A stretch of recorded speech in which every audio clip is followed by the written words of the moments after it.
Yeah, this engine is really powerful, man. Is it worth buying a 2022 used BMW M4? Well, today I'm gonna be talking about the overall experience of a BMW M4. Guess what, guys? I've never had a chance to actually test drive the G82 series M4. I'm quite excited because I know that this car has quite a bit of performance. And as always, I'm gonna be going over the exterior, the interior, the engine, the trunk space, and of course, the driving impressions. Guys, I'm Rich. Welcome to Rich with Cars. I do weekly car reviews, and this week we're doing a 2022 BMW M4. I'm pretty excited. It's got a lot of performance, and I'm very curious to see how it feels. So, as always, let's strap in and take a look.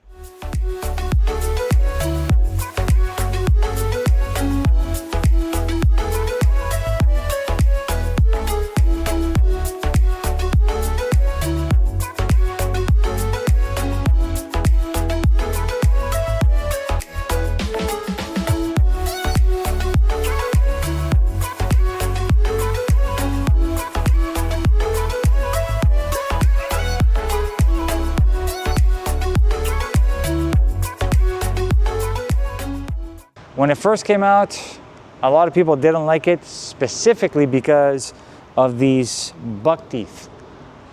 I was one of those people that actually didn't like that. And as always, it grew on me. There's a few aftermarket companies like Adro that did a little bit of a change on the front.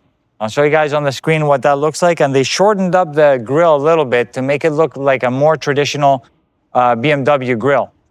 BMW tried it out, and I guess over a long period of time, people got used to it. Like I said, it grew on some people and a lot of other people still didn't like it. So that's the centerpiece that really grabs a lot of attention, is that massive center grille with the two buck teeth. We have a typical BMW halo design headlights. These are specifically BMW laser lights. And how can you tell if you're looking from far away? I don't know if you guys can see, but there's this blue sort of portion inside of the headlight. That'll tell you that that is laser light. I always love the BMW design of the headlights, especially when it comes to daytime running lights. And these are no exception right here with a little bit of the sort of like semicircle. The new generation of the G82, they made them now like slits or slots, as opposed to halos or semi-circular halos. I prefer the old school design, but I guess the new ones are a little bit more aggressive, if you could say. The other thing also that I really like are these air curtains over here that allow for some of the air to pass around the wheel over here, so it helps with the aerodynamics. Like I said before, we have the front splitter, which is all in carbon fiber, and of course we have lower grille over here that has a lot of space to actually intake all that air to actually help with the cooling. One thing that I don't like too much to show you guys is this over here. And that's for the, I think it's for the adaptive cruise control. The reason why I don't like it is because of the fact that it's not symmetrical. So on this side, you see like a nice full grille. On that side, you see a grille with a big, huge gaping hole. I think they should have done something a little bit better with that, in my opinion. Probably they could have integrated it somehow either on the badge or maybe put it somewhere in the middle. Nevertheless, the other thing also that I think they should have done, but I do like it quite a bit, is I love the design on the hood, especially these little sort of like, I guess, indentations into the hood. They could have done a little bit better. I wish they would have actually done sort of like air outtakes or sort of heat extractors, if you want to call it. So these could have been a little bit sort of like, instead of being just integrated, they could have actually had a hole for the heat to actually dissipate from the engine bay. But I really do love the overall design of the hood on the front over here on the top, because you have this really sort of like very cut out sort of design with these over here, and then also in the middle, that basically allows the badge to sit right there in the middle. Let's take a look at the wheels. I really like the design of the wheels. The only thing is that they're gonna be a little bit difficult to clean. But I do like the fact that you got this sort of laser cut right on the face, and then on the inside part of the wheel, you have black. So the only downside is that BMW is actually very well known to have a lot of brake dust. So as you guys can see, these get dirty pretty quickly, and at the same time, gonna be very difficult to get into all these holes. Nevertheless, you do have a staggered setup. You have 19s in the front, you have 20s in the rear. These are actually wrapped in 275, 35, 19s, and in the rear, I believe they're 285, 30, 20. So yeah, you definitely have a staggered setup. This, to me, is a bit of a downside. They could have done a little bit better. I would have either preferred a clean sort of front fender, or if you're gonna do something like this, then make it real. Make like a real sort of like just a grill, basically. Something to allow for some of the air to come out of the wheel well for better aerodynamics, perhaps. But yeah, just put the badging for the M4 Competition as opposed to putting something so big. Further behind, we do get to see the typical M design side view mirrors. And you guys get to see, yeah, you got the fins over there. These are actually wrapped in gloss black. I do believe you can actually get carbon fiber side view mirrors, but this one didn't have them particularly. And then of course we got the pretty large and in charge side skirt. These are in gloss black, but of course, like I said before, you can get aftermarket ones. And I think even the M Performance ones, they're in carbon fiber. This one doesn't have the M Performance ones. Like I said, it does have M Performance front lip and M Performance rear wing. As we move further on the side, nothing too crazy about the door handles. I do like the fact that, you know, it's a nice elongated coupe sort of silhouette. One downside when I did first see the G82 was the fact that the rear haunch over here is not very accentuated. They could have done a little bit more, in my opinion. But I'll show you guys a little bit with a different camera angle how it looks like. I don't think they did a great job. They should have actually made this a little bit further out to sort of like give it a more menacing, planted look. I guess if you want to call it a Coke bottle look. And then, of course, a little bit further behind, you get to see a little bit of that taillight that wraps around on the rear fender as well. Then finally, here in the rear, we get to see a prototypical sort of M design rear end. Of course, we have the quad tailpipes. One thing that I did notice quite a bit on the new generation G80 M cars, like the M3 and the M4, they made the pipes, or basically the rear pipes much larger in terms of diameter. I mean, like, I can almost fit my fist in there. And before, yeah, of course they had quad pipes in the rear, but nothing like this. And it really gives it an aggressive look. The other thing that they made very aggressive as well, which I really do like as well, is the fact that they made the rear diffuser also quite accentuated, to be honest. You got these sort of slats over here, and it goes a little bit further down. So I believe it is somewhat functional. I could be wrong, correct me if I'm wrong, but at the end of the day, they did a very good job here in the bottom part. And I also do like the way that the rear diffuser sort of wraps around here and on the side of the rear bumper as well. Like I mentioned before, this one does have the M Performance rear wing, which is basically drilled onto the top. So once you put it, you got some drilled holes on your trunk. So you got to stick with it. I don't know if you guys could see it, but right here, it says M Performance. And then, of course, finally, what I love about the M Performance wing is the fact that it matches, how could we forget, the carbon fiber roof on the M car. So we got carbon fiber over here, and we have carbon fiber over here. And the cool thing also about this carbon fiber is that it's got sort of like a double bubble type of design. You got these sort of lines here in the top, and I guess it's probably useful for aerodynamics. So yeah, generally, very good design. I really like the overall design of the M4, except for a little bit of the front and the fact that they didn't make these rear haunches bigger. The taillights, if you guys don't know, they did update the taillights to make them look a little bit more modern. So now the inside portion of the housing, they kept the housing the same, but it's sort of an updated facelifted look where you have sort of lines, and I think it's like OLED. You have these very thin lines inside of the taillight. Looks very, very sharp.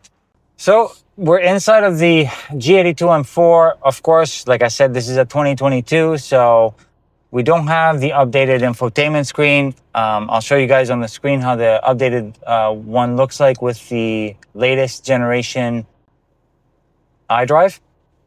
But this one here is part of the previous generation iDrive. I kind of like it because at the end of the day, you don't have a full wall of screens. The new one basically is like a huge screen over here that's split in two.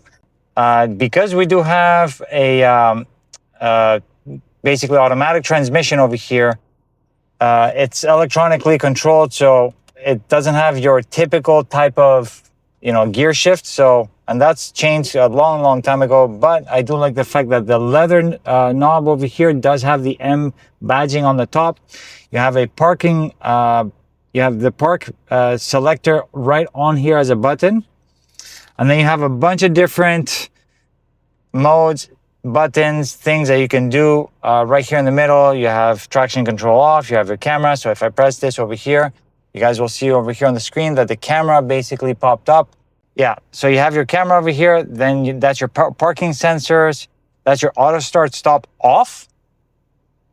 Of course, you have your engine start stop button right here in red.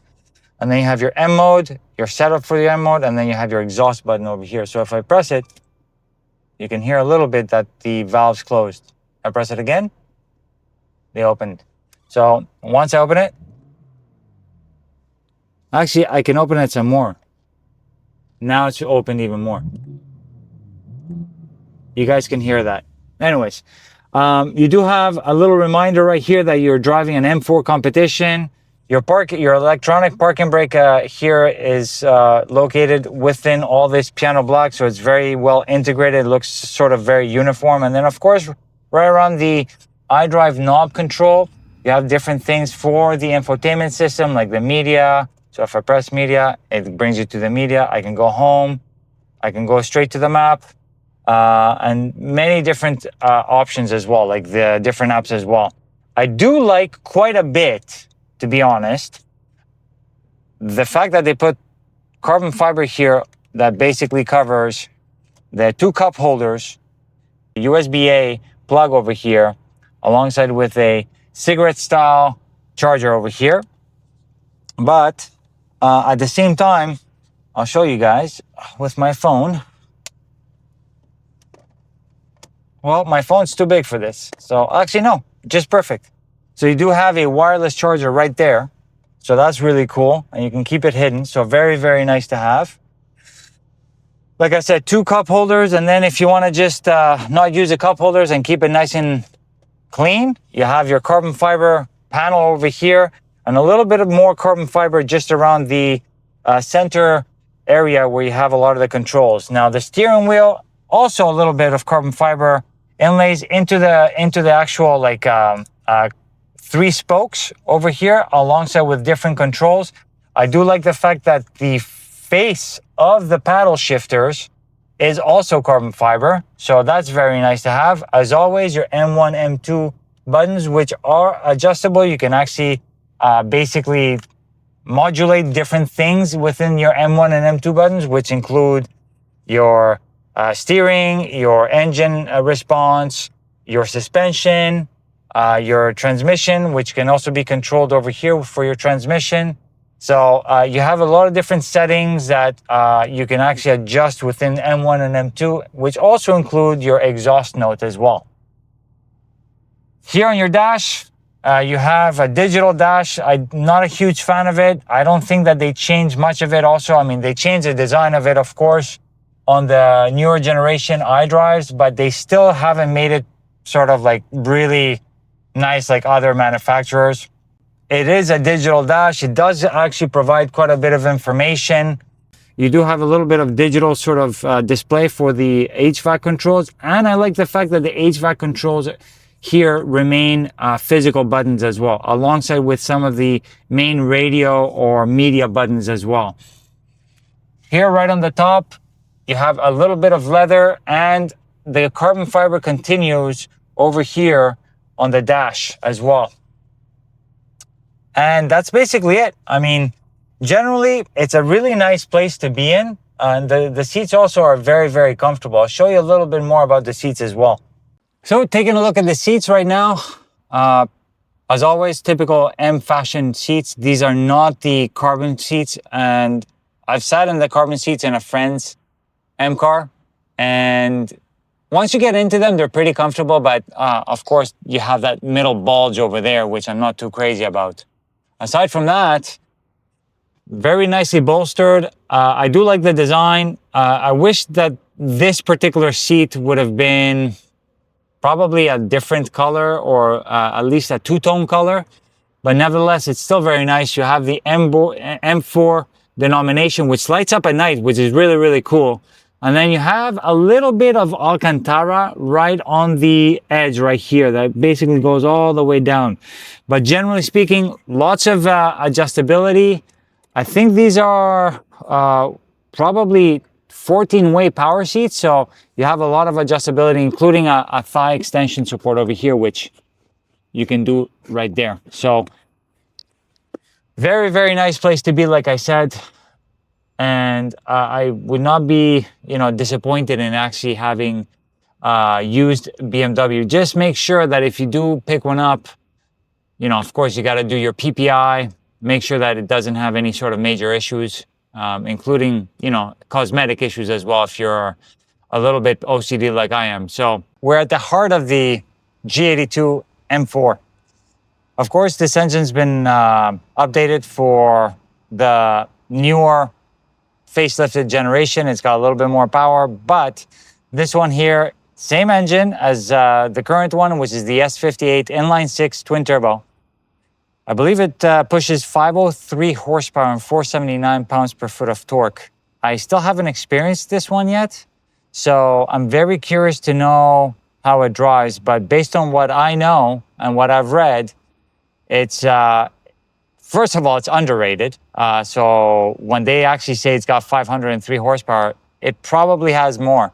There's been a lot of videos out there and articles and posts where people actually put their G82s and G80 M cars on the dyno, and it actually does produce more than the claimed horsepower and torque numbers. I don't know why they do that, but at the end of the day, better for us because we end up having more horsepower. I'll show you guys a little bit what the fuel efficiency numbers look like. I think that if you're gonna get this car, you're not gonna be too concerned on the fuel efficiency, but I think it does actually have pretty good fuel efficiency. It is an inline-6 at the end of the day. The other thing also that I really do like is the fact that they actually put this huge brace for better chassis rigidity. And it basically goes right across the engine cover, which is pretty cool to have. So I'll show you guys the performance numbers on the screen, power numbers as well. And we're gonna go on to the next thing.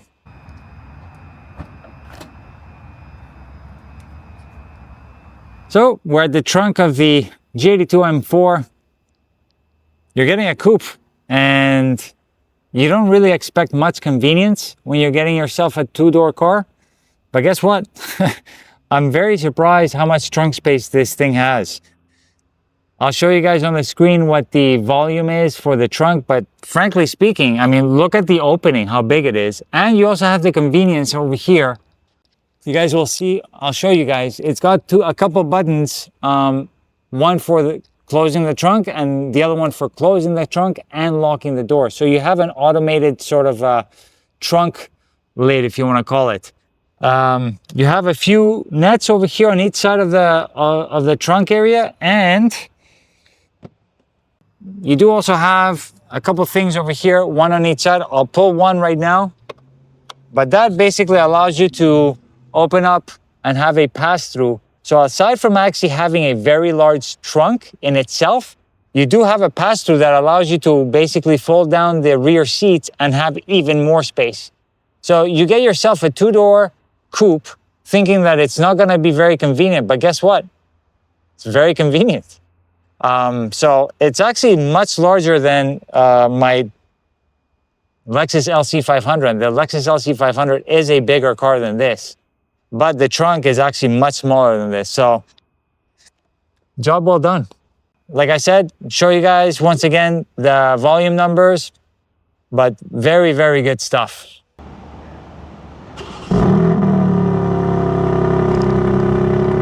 All right, so guys, driving the 2022 BMW M4. This is the G82, and so far, very responsive. I mean, a little bit stiff, the suspension, and I don't even have it on the stiffest setting. But I mean, for me, it's okay. It's nothing that I can't live with on a daily basis. Aside from that, you know, it's not intimidating at all. It's like any other M car. It's very dealable. Seems quite fast. So I'm gonna be taking it a little bit faster now when I get a chance. It's a little bit more savage. But I'll tell you guys one thing. Right away you get to feel a little bit of turbo lag. So it, like, the turbo lag kind of like builds up. At the beginning you don't get much of a you know, horsepower increase, but then after a while it just really starts building up quite a bit.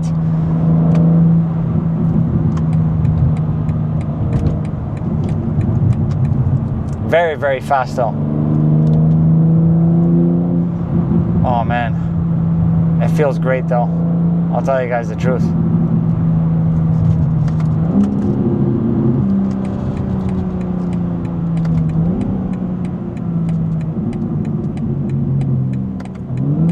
It's got a lot of burbles, man. Man, this S58 is actually absolutely phenomenal.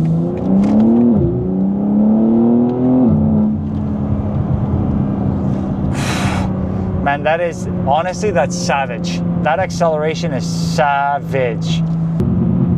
Wow. And you know what? The transmission is actually very good for being a ZF automatic transmission. Of course, they calibrated it to be like a performance type of transmission. Sorry, I was trying to put the auto hold. I actually love that feature on most cars. You know, the auto hold when you press on the brake and it just holds the brake when you're at a traffic light. This has it. You know which car didn't actually have it, or which SUV, which I was considering? I was considering getting the, and you guys can check out the video, my previous video, which is why I ended up getting the Porsche Cayenne GTS Coupe with a lightweight package. One of the cars or SUVs that I was considering alongside with that was the RSQ8. Guess what, guys? The Audi RSQ8, 160,000 plus SUV, performance SUV, did not have auto hold. Steering is actually pretty good. A little bit, it's communicative. What I mean by communicative is whenever you point it, it actually, you know, it's very fast in terms of where you want to go.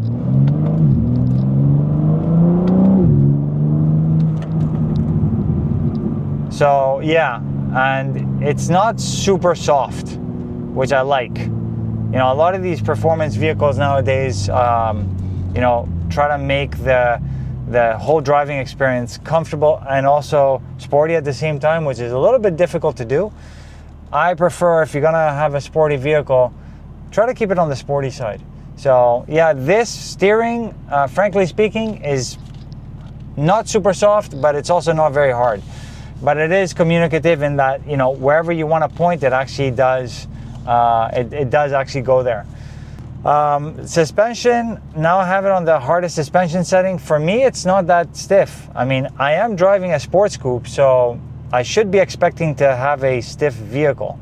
At the end of the day, if you're gonna get something like this, then you better expect to have something stiff. Some people find it too stiff. For me, it's okay though.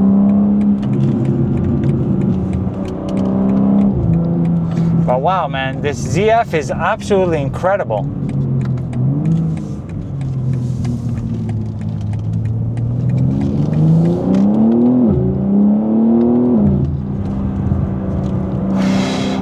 Yeah, this engine is really powerful, man. And I love the transmission. You know, I was not expecting this to be so quick, but frankly speaking, I mean, very, very quick. It's very, very close to dual clutch. I mean, look at this.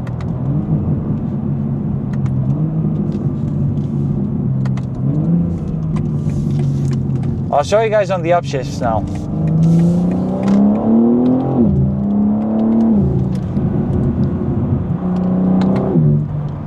I mean, there's a very, very, very slight delay. Very slight delay.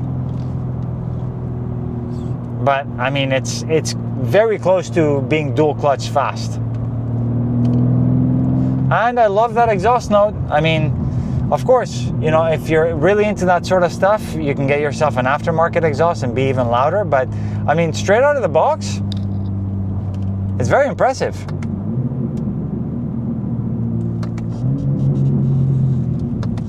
And the brakes are actually very good. These are not carbon ceramics, and they grab, man. They actually grab quite a bit. Yeah, okay, there is like a very undulating road there. Yeah, I definitely felt the transmission there. Not transmission, sorry, the suspension. It was quite stiff. So you definitely need to be on smooth roads for that. And you could probably see the camera shaking too because of the stiff suspension. But yeah, like I was saying before, the brakes are actually quite good as well. Let's try to brake a little bit here. Wow.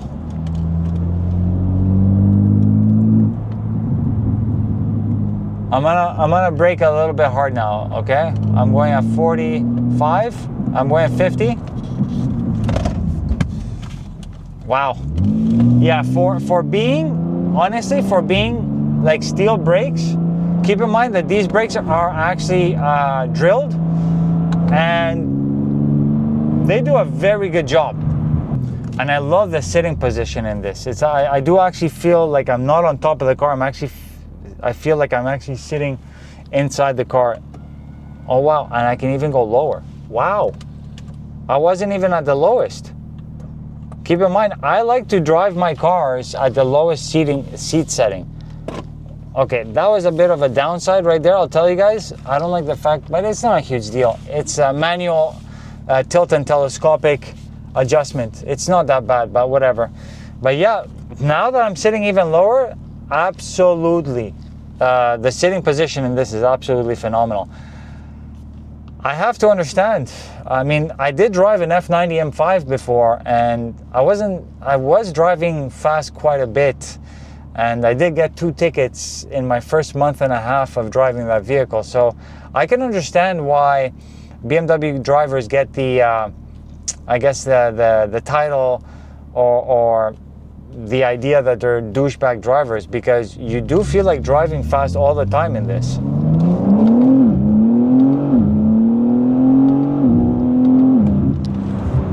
But I did take a very quick acceleration there. And to be honest, the wheels were spinning on that one. Keep in mind, this is an XDrive M Competition. And given the fact that I do have all-wheel drive on this and I'm still spinning the rear wheels, you could tell that this has a lot of power. Yeah, you know, like look, typical M. Of course, I'm not driving this on a track, so I can't give you the full sort of like insight on how it drives from a performance perspective. But generally speaking, this thing pushes, man. I can understand why a lot of people would actually want to go for an M vehicle, especially an M4 or even an M3. It does do quite a bit of performance quite well. So ultimately, what's my final sort of opinion on this? I think it's a great daily driver. When you want performance, it's there. When you don't, I just put it back into regular driving, and I go into sort of like automatic drive, and that's it. It's a sort of like a pretty calm, semi-stiff daily coupe. And if you're actually considering getting one, you know, get a used one, because you know these do depreciate quite a bit actually. And if you get a used one, you could probably save about 30% of the MSRP if you get something that's about 2 years old. So yeah, ultimately from a driving perspective, very, very good. I like this quite a bit. So what can I say, guys? Super impressed with the driving impressions, as I mentioned to you guys before. But let me see if I can answer you or answer the question that we started off the video with. Is it worth getting yourself a used BMW, in this case, a G82 2022 M4? Technically, yes, but BMWs are known to be a little bit unreliable. So if you do get one, make sure to get yourself an extended warranty. I believe this one, given the fact that it's a 2022, it probably ends its warranty in sometime in 2026. So if you're planning to actually have it for a little bit longer, I'd probably get yourself an extra year or a couple of years of extended warranty just to be on the safe side. But generally speaking, I was actually quite impressed. The G82 M4 is actually very, very impressive. We already knew that, but I needed to experience it for myself. And you know, you get used to the front design. Everything else, like the side over here, side profile is really, really nice. And I've seen a lot of people actually modify them in that, you know, putting a lot of aftermarket stuff. This vehicle is super, super modifiable. And I've seen some really, really clean stuff as well. But ultimately, to give you guys an answer, yeah, get yourselves a used BMW M4 or M3 for that matter, if you can, but make sure to get yourself some warranty. Or if you have a good mechanic that you trust, you can also have that as well. But wanted to give a huge thanks to Aston Martin of Orlando for allowing me to review this. And as always, guys, if you have any questions, make sure to put them in the comments below. Thanks for all the likes. Thanks for the views. Help me get to 30,000 if you guys can. The likes would really, really help a lot. I really do mean it. So let me see if we can get to 30,000 before the end of the year or by the end of the year. We have about a month and a half remaining. So once again, thank you so, so much. As always, I'll see you guys on the next one, and thanks for watching.